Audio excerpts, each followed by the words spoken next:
Tasty Techniques. I'm Jonathan, and you know, if you watched my last episode, we made risotto. And I feel like staying in Italy this time, so I'm going to make tomato sauce. Now, it doesn't really go with risotto, but it's fantastic nonetheless. And you know, tomato sauce, like risotto, has a bad reputation. A lot of people think it takes forever and you gotta simmer on the stove for hours and hours. We're not going to do that. I'm going to show you an easy version that's very customizable and very simple. Let's get going. Okay, so for the tomato sauce, I'm going to show you the things that I'm going to use, but you can use almost anything you want or have laying around. Starting with some diced onion. I've got most of an onion diced up in here, and I don't know how much I'm going to use until I use it. Next, I've got about 2 carrots diced up into a medium-sized dice. The sauce is going to end up getting pureed anyway, so it doesn't have to be perfect. I've got some celery, the same fate as the carrots, about the same size of cut. It's going to get pureed anyway.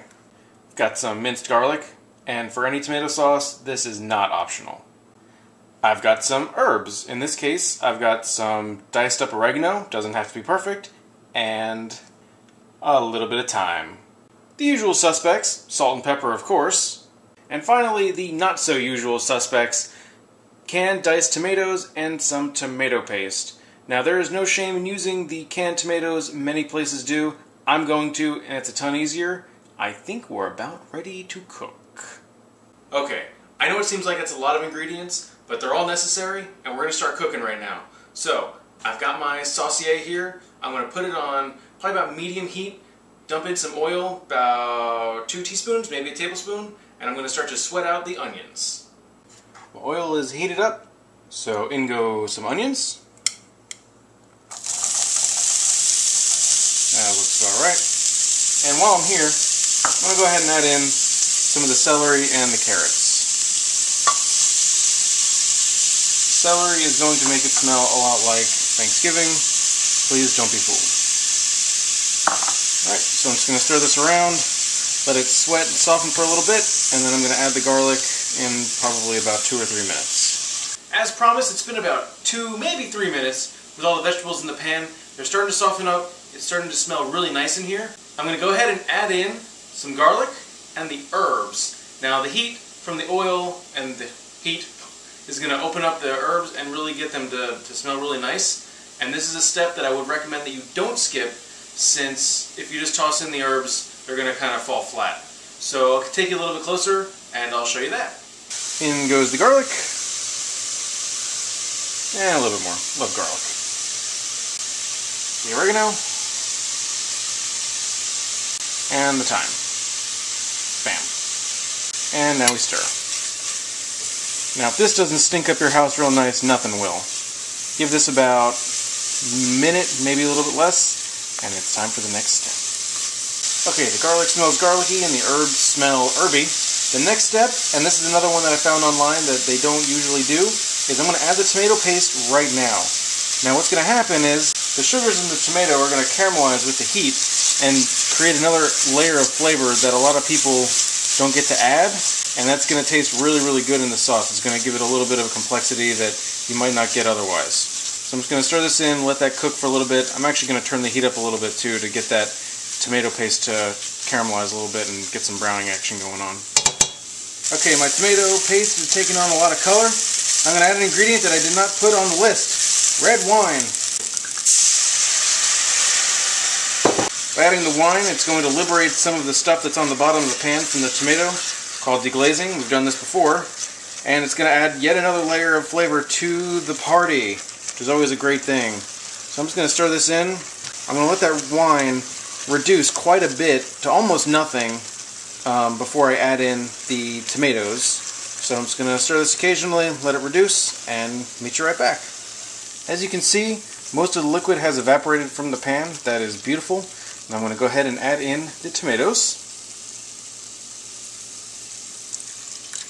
The whole can, just dump it all in. Make sure you get all the juice.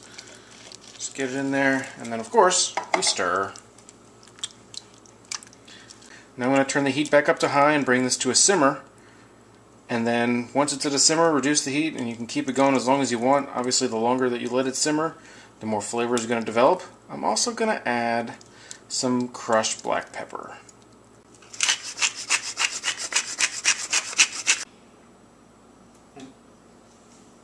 busted. Okay, so my sauce has been going for about 20-25 minutes, and I've tasted it no less than 6 times, and each time I've made an adjustment. Now, I had to add a ton of salt, which is really kind of funny because I bought the low-sodium tomatoes, but I figured I'd rather be the one adding the salt, not Dia Freda, I don't know how to pronounce the name of the company. So, I've also added a bunch of black pepper and some crushed red pepper because I felt like it needed something, and that something happened to be spiciness, which is very nice. So, now's the fun part. It's time to break out the heavy artillery. Come here. Say hello to my little friend. It's time to puree. Now I'm going to use my stick blender here to puree the sauce. If you do not have a stick blender, don't fear. You can throw your sauce carefully into a blender or a food processor if you have it. You may have to work in batches, but it'll work just as well. Or you don't have to puree it at all. If you like it specifically chunky, just leave it like it is. Me, I like mine a little bit smoother, that way I can toss it on a pizza or use it in spaghetti just the same. So now I'm going to bring you in, and there might be a little bit of a mess. I like to start on a slow speed just so it doesn't get too messy. And everything I say, you probably won't be able to hear because the motor is right near my mouth. That's okay though, I'll just show you the finished product. And just like that, we have tomato sauce. Or more accurately, I have tomato sauce. But hey, I know you're going to make this because it's super easy. Now, to cool it down, you want to treat it like you did the stock back a couple of episodes ago. You want to get it into a container, be it a bag or a container of some sort, get it into a container of ice, cool it down as quickly as possible before you put it in the fridge so you don't get any sort of moldy growth or bacteria or get sick from it or anything like that. Also, you can toss it in the freezer. It'll stay there for probably about 6 months or so. You break it out, defrost it, it'll be fantastic. If you want to make a meat sauce, you can just brown off some hamburger meat, some pork, throw it in there, boom, meat sauce. Not to mention, it'll be way better than anything that you can get in a can, which I happen to really appreciate. So, thanks for getting saucy with me today. I'm Jonathan, this has been Tasty Techniques, and I'll see you in a couple of weeks.